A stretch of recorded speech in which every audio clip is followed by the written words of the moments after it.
오늘 20절에 보시면 바리새파 사람들이 예수님께 묻죠. 하나님의 나라가 언제 옵니까? 라는 질문을 합니다. 이러한 질문은 예수님 당시 1세기에 유대인들이 보통 유대인이라면 거반 대부분의 사람들이 가졌던 질문입니다. 유대인들은 그 어느 때보다 하나님의 나라가 임할 것을 믿었고 또 그 나라가 속히 오기를 고대하고 있었던 것이죠. 그래서 하나님의 나라가 언제 오느냐라고 하는 이 질문과 또 이러한 사안은 늘 유대인들의 주된 관심사였습니다. 예수님께서도 말씀하실 때마다 하나님 나라, 천국을 이야기하셨죠. 그렇다면 예수님께서는 하나님의 나라가 언제 임한다고 말씀하셨는가? 20절 후반부에 보시면 예수님이 이렇게 말씀하시죠. 하나님의 나라는 눈으로 볼 수 있는 모습으로 오지 않는다. 또 보아라, 여기에 있다, 저기에 있다 하고 말할 수도 없다. 보아라, 하나님의 나라는 너희 가운데 있다. 분명한 것은 예수님의 말씀은 사람들이 기대하는 하나님의 나라와 예수님이 말씀하신 하나님의 나라에 차이가 있다라는 사실입니다. 여러분은 어떠십니까? 오늘 여러분이 기대하는 하나님의 나라와 성경이 가르치는 하나님 나라 사이에 차이는 없습니까? 여러분은 하나님 나라를 어떻게 이해하고 그 나라가 언제 오리라고 기대하고 있습니까?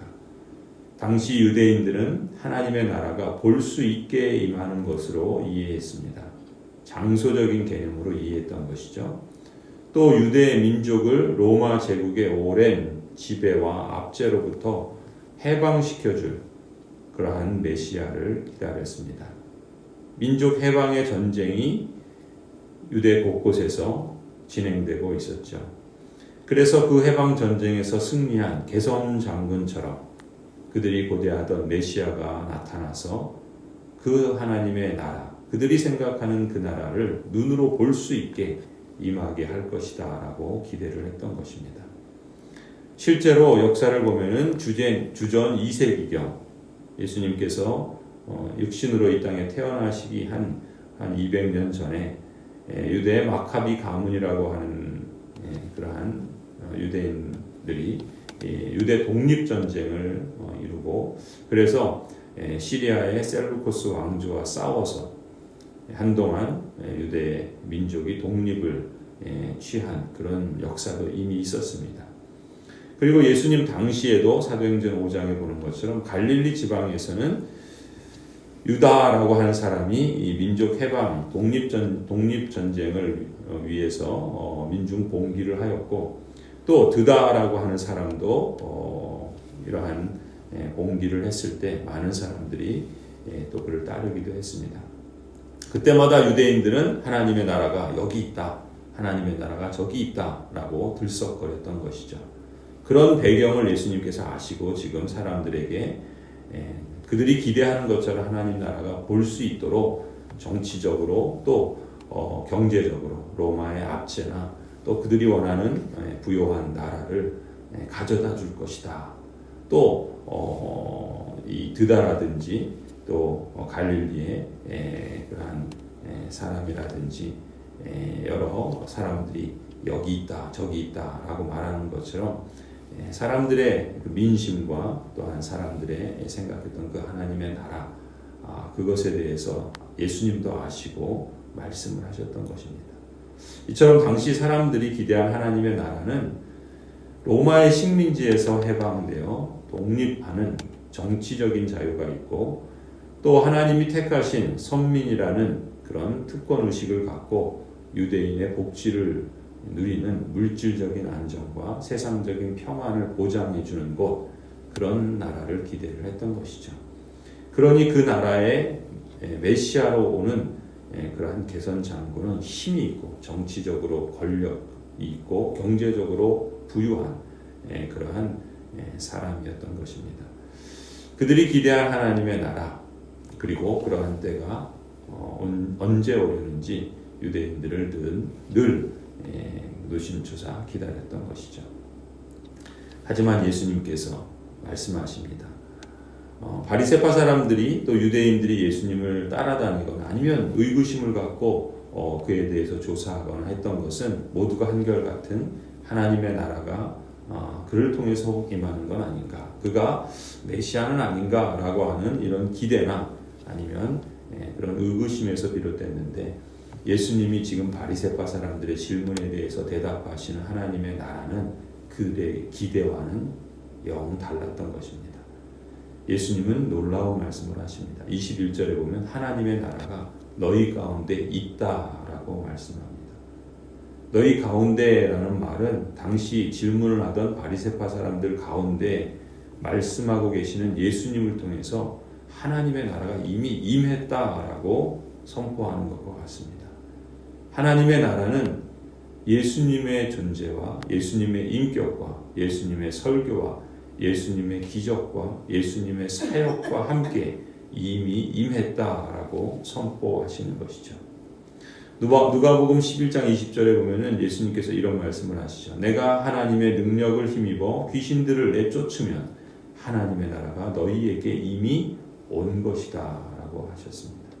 예수님께서 귀신을 쫓아내시고 병든 사람들을 고쳐주시고 무리를 걸으시고 오병이어로 5,000명을 먹이시는 등 초자연적인 기적을 행하시는 것은 예수님 말씀하신 것처럼 하나님의 나라가 이미 임했다라고 하시는 구체적인 증거들이라고 볼 수가 있는 것이죠. 다시 말해서 성자 하나님이신 예수 그리스도께서 육신을 입으시고 이 땅에 오셔서 사탄이 행사하는 죽음의 권세를 몰아내고 깨어지고 무너진 샬롬을 다시금 회복하시고 치유와 참된 회복과 진정한 구원을 가져다 주고 있다면 그것은 바로 하나님의 통치가, 하나님의 다스림이 이 땅에서 이루어지고 있다는 증거이고, 그런 점에서 이 땅에 이미 하나님의 나라가 임했다라는 증거라고 말씀하시는 것이죠. 한마디로 예수님께서는 하나님의 나라가 예수님을 통해서 이미 이 땅에 임했다라고 선포하셨던 것입니다. 그런데 예수님은 하나님의 나라가 또한 앞으로 임하게 될 것이다 라고도 말씀하신다는 거죠. 22절에 보면 제자들에게 말씀하시죠. 이번에는 제자들에게 하시는 말씀이에요. 너희가 인자의 날들 가운데서 단 하루라도 보고 싶어 할 때가 오겠으나 보지 못할 것이다. 예수님께서 말씀하시는 인자의 날이란, 예수님은 당신을 가리켜 인자, 사람의 아들이라 그렇게 불렀죠. 그러니 인자의 날은 예수님께서 재림하실 때 있게 될 심판의 날을 말하는 것입니다. 그러니 그 심판의 날은 역사의 끝날에 올 것이기 때문에 아직 임하지 않았고, 그러한 심판의 날은 예수님께서 재림하실 때 그 날이 오면 심판이 임할 것이고, 그리고 하나님의 나라가 임하여 완성될 것이다 라고 말씀하시는 것이죠. 그 심판의 날이 올 때 사람들은 노아의 시대나 롯의 시대처럼 여전히 살아가고 있다라는 말씀을 하십니다. 26절에 보면 노아의 시대에 일이 벌어진 것과 같이 인자의 날에도 그러할 것이다. 노아가 방주에 들어가는 날까지 사람들은 먹고 마시고 장가가고 시집가고 하였는데 마침내 홍수가 나서 그들을 모두 멸망시켰다. 롯 시대에도 그와 같은 일이 벌어졌다. 사람들이 먹고 마시고 사고 팔고 나무 심고 집을 짓고 하였는데 롯이 소돔에서 떠나는 날에 하늘에서 불과 유황이 쏟아져 내려서 그들을 모두 멸망시켰다. 인자가 나타나는 날에도 그러할 것이다. 하나님의 언약 백성 여러분, 여기서 우리가 유념해야 할 사실은 오늘날 수많은 사람들이 노아나 롯의 시대처럼 여전히 살아가고 있다는 점이죠. 노아의 시대나 롯의 시대처럼 먹고 마시고 장가가고 시집가고 사고 팔고 나무 심고 집을 짓는 그러한 평범한 일상 중에 갑자기 심판의 날이 닥쳐올 것이라고 예수님께서는 말씀합니다.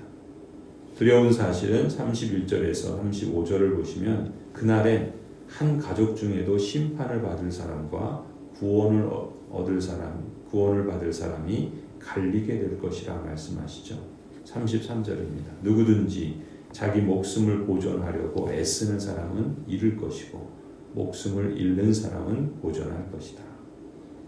이 말씀을 풀어서 설명하면 누구든지 자기 자신의 힘과 돈과 세상적인 자랑으로 또 자기의 어떤 그 무엇으로 자기 목숨을 지키려고 애쓰는 사람은 하나님의 나라의 생명을 잃을 것이라는 겁니다.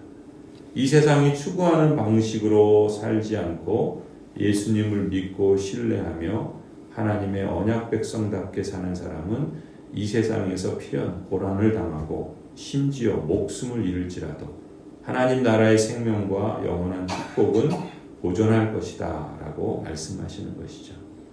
따라서 심판의 날은 하나님 나라와 무관한 사람에게 두려움이 나게 될 것이다 라고 말씀하십니다. 반면에 하나님 나라의 언약 백성에게는 두려울 것이 전혀 없는 오히려 소망의 날이요 축복의 날이 될 것이라 말씀하시는 것이죠. 그렇다면 바로 그 인자의 날, 곧 영원한 심판과 구원이 확증되는 날은 언제 오는가? 그날은 언제인지 알 수 없죠. 그날은 은밀하게 오지 않습니다.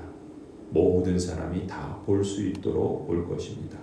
23절에 사람들은 인자가 보라 여기 있다, 보라 여기 저기 있다 말하기도 하고 또 이런 사람들이 일어나서 유혹을 하겠지만 예수님의 재림은 국지적인 일이 아닙니다. 어느 한 구석에서 일어나는 그냥 몇몇 사람들만 알게 되는 그런 일이 아니라는 것이죠. 예수님께서 처음 이 땅에 태어나실 때 지구촌 한 구석에서 은밀하게 일어나지 않았습니까? 그러나 예수님의 재림 때는 결코 그러지 않습니다. 신천지 같은 이단들이 주장하는 것처럼 자칭 특별한 사람들에게만 보이는 예수님의 재림이 아닙니다.